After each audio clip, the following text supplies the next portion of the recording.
commission, c'est nous, une revendication. Les chômeurs se battent contre la dégradation des conditions de travail. Il y a des moments comme ça, la sono elle crame ici, il y a Gattaz qui signe des trucs. Ah, c'est formidable, Bourgoin, il se passe toujours quelque chose.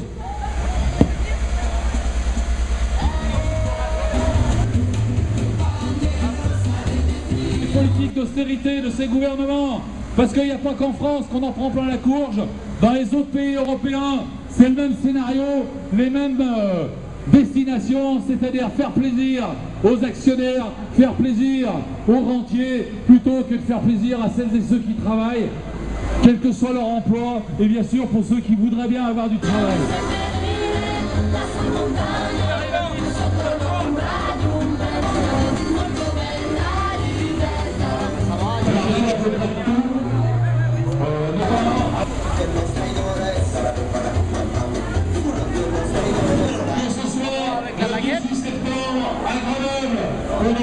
Le pêcheur qui prendra son ADN.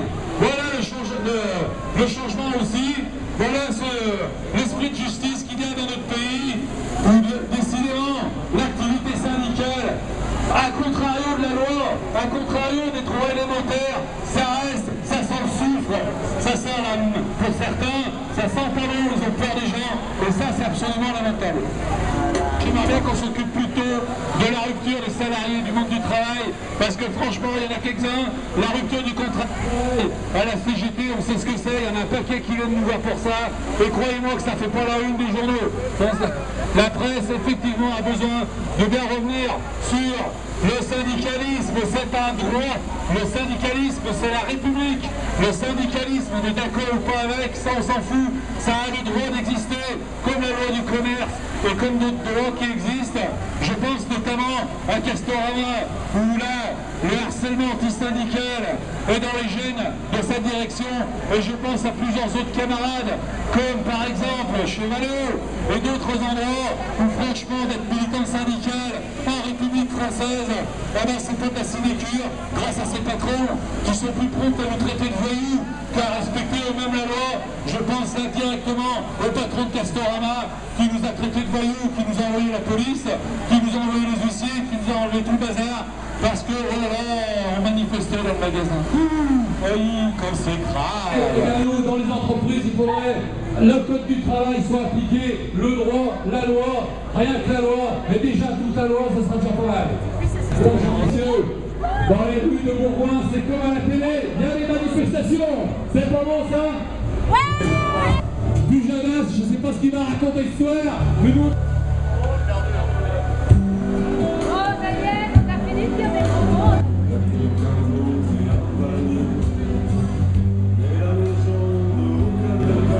La retraite à 60 ans, on s'est battu pour la gagner, on se battra pour la retrouver. La retraite à 60 ans, on s'est battu pour la gagner et on se bat pour la retrouver. La retraite à 60 ans, on s'est battu pour la gagner et on se bat pour la retrouver. Non, c'est pas personnel, il y a beaucoup de gens. Mardi 3 septembre, alors là c'est pas des conneries. Sur TF1, grand reportage, au JT de 20h. Eh bien oui, ce sont les actionnaires qui profitent de la situation sur le dos de l'emploi. TF1 qui dit ça et qui nous le prouve. Mais c'est que ça doit être vrai comme ça de bon. C'est juste, c'est sérieux, et c'est maintenant. On en fait la démonstration, mais vous y comprenez, vous ne voulez pas comprendre, vous faites le bonnet, vous faites celui qui n'a pas compris, mais une fois de plus, vous vous embarquez dans une situation où franchement, la démocratie, la situation sociale des futurs retraités, des actuels retraités, et des jeunes notamment, et des femmes qui sont les premières à morfler, vont continuer à s'aggraver. Ça, c'est pas terrible. Écoutez un petit peu ce qu'on vous raconte. On s'est battu pour la garder. On se battra pour la garder. La retraite à 60 ans. On s'est battu pour la gagner. On se battra pour la retrouver.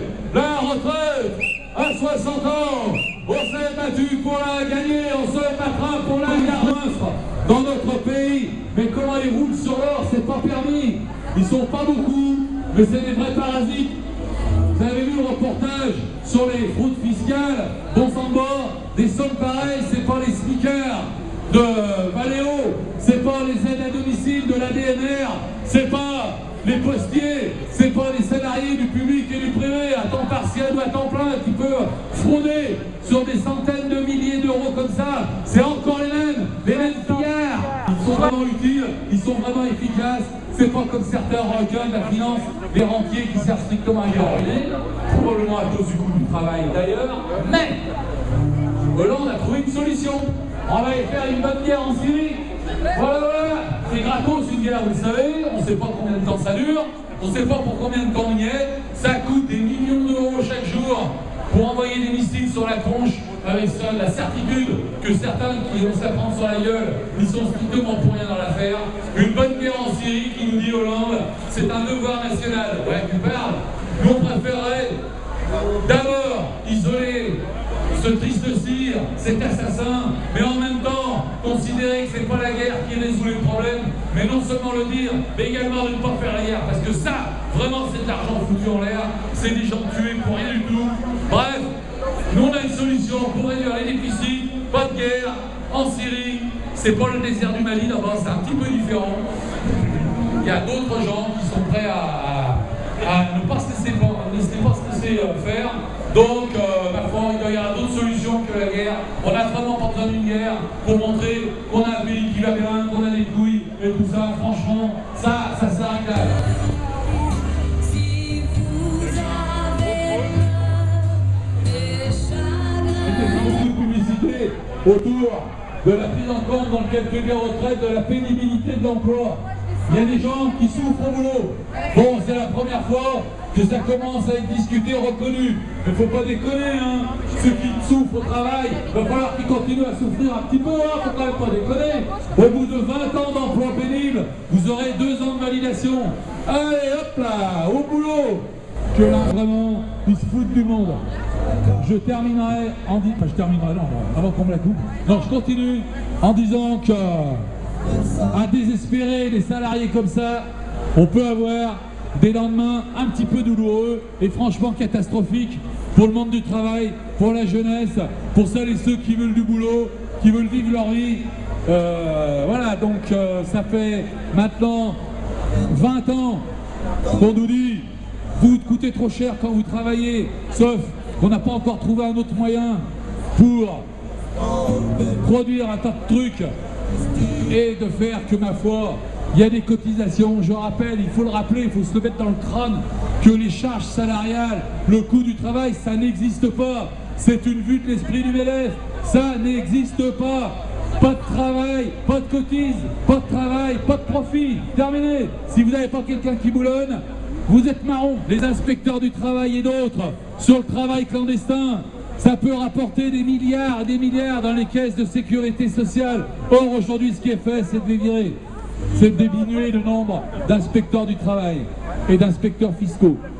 Oui, une augmentation de salaire de 1%, c'est 600 millions d'euros dans les caisses de la caisse vieillesse. 1% d'augmentation de salaire pour tous les salariés du privé, c'est 600 millions de plus. Voilà. On n'est pas sorti de Saint-Cyr, mais ça on l'a compris.